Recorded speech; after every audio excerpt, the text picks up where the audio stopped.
السلام علیکم بچوں، تو کیسے ہیں آپ؟ آج ہم لے کے آئے ہیں 9866 میں اردو افسانہ ملبہ کی مصنفہ حاجرہ مسرور کا ادبی مقام، ادبی خدمات اور تعارف۔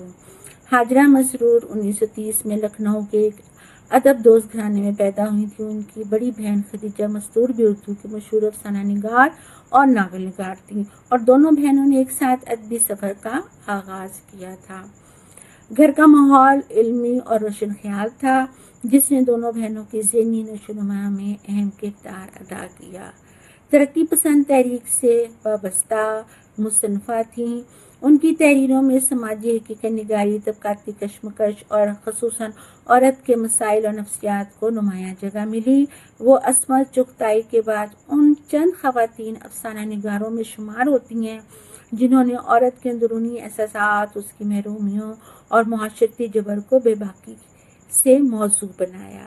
اسلوب اور امتیازی خصوصیات۔ ان کی تحریروں میں سادہ اور رواں زبان مگر معنی میں گہرائی، نفسیاتی جزیات نگاری میں مہارت ہے، کردار نگاری میں حقیقت پسندی ہے، عورتوں کی داخلی کیفیات کو بلا جھجک بیان کرنا ان کی اہم صفت ہے، معاشرے کے دوغلے پن اور منافقت پر گہری نظر، یہ ان کے اسلوب کی نمایاں خصوصیات تھیں۔ اہم تصانیف۔ انہوں نے اردو ادب کو متعدد اہم افسانوی مجموعے دیے ہیں، جن میں چاند کی دوسری طرف، تیسری منزل، اندھیرے اجالے، چوری چھپے، چرکے، ہائے اللہ اور سب افسانے میرے نمایاں ہیں۔ حاجرہ مسرور کی ادبی خدمات۔ حاجرہ مسرور اردو افسانے کی ان تمام ادیباؤں میں شمار ہوتی ہیں جنہوں نے افسانہ نگاری کو صرف تفریح کا ذریعہ نہیں بلکہ معاشرے کی اصلاح، انسانی شعور کی بیداری اور سماجی حقیقتوں کی ترجمانی کا مؤثر وسیلہ بھی بنایا۔ ان کی ادبی خدمات درجہ ذیل ہیں۔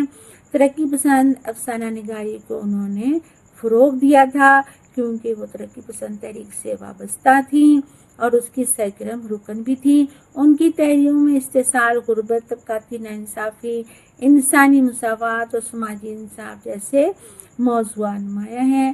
ان کے افسانوں نے ادب کو سماجی شعور اور اصلاحی فکر سے ہم آہنگ بھی کیا۔ خواتین کے مسائل کی بھرپور عکاسی۔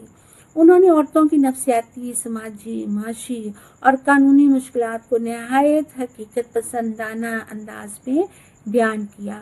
ان کے افسانے عورت کے وقار، خود مختاری اور شناخت کے مؤثر ترجمان ہیں۔ اردو افسانے میں حقیقت نگاری۔ حاجرہ مسرور نے زندگی کے مسائل کو بغیر بناوٹ اور تصنع کے پیش کیا۔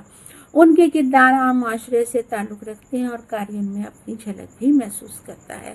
نفسیاتی کردار نگاری۔ ان کے افسانوں میں کرداروں کی داخلی کشمکش، احساس محرومی، جذبات اور ذہنی کیفیت کی عمیق عکاسی ملتی ہے، جو ان کے فن کو منفرد بناتی ہے۔ حاجرہ مسرور نے اردو افسانے کو نیا لہجہ دیا ہے۔ ان کا شمار ان چند خواتین افسانہ نگاروں میں ہوتا ہے جنہوں نے عورت کی نفسیات، اس کی خواہشات، محرومیوں اور باغیانہ جذبات کو بلا کسی جھجک اور بلا کسی مصنوعی پردے کے بیان کیا۔ عصمت چغتائی کے بعد یہ جرأت مندانہ اسلوب حاجرہ مسرور کے ہاں نمایاں طور پر نظر آتا ہے۔ سادہ مگر مؤثر اسلوب۔ ان کی زبان عام فہم ہے، شستہ ہے، رواں ہے اور مؤثر ہے۔ علامہ نگاری، مکالمہ نگاری، منظر نگاری کے ذریعے وہ قاری پر گہرا اثر چھوڑتی ہیں۔ انہوں نے افسانے کو روایتی قصے کہانیوں کے انداز سے نکال کر نفسیاتی گہرائی، علامتی اظہار اور کردار کی داخلی کیفیات کے بیان کی طرف موڑا۔ ان کا سادہ مگر پرمعنی اسلوب بعد میں آنے والی خواتین افسانہ نگاروں کے لیے راہ ہموار کرنے کا سبب بنا۔ موجودہ دور میں حاجرہ مسرور کا ادبی مقام کیا ہے؟ موجودہ دور میں آج بھی اردو افسانے کی صف اول کی ادیبہ سمجھی جاتی ہیں۔ ان کا ادبی مقام ہمیں ملتا اس طرح سے ہے کہ ان کے نمبر 1 اردو کی اہم ترین افسانہ نگاروں میں ان کا شمار ہوتا ہے۔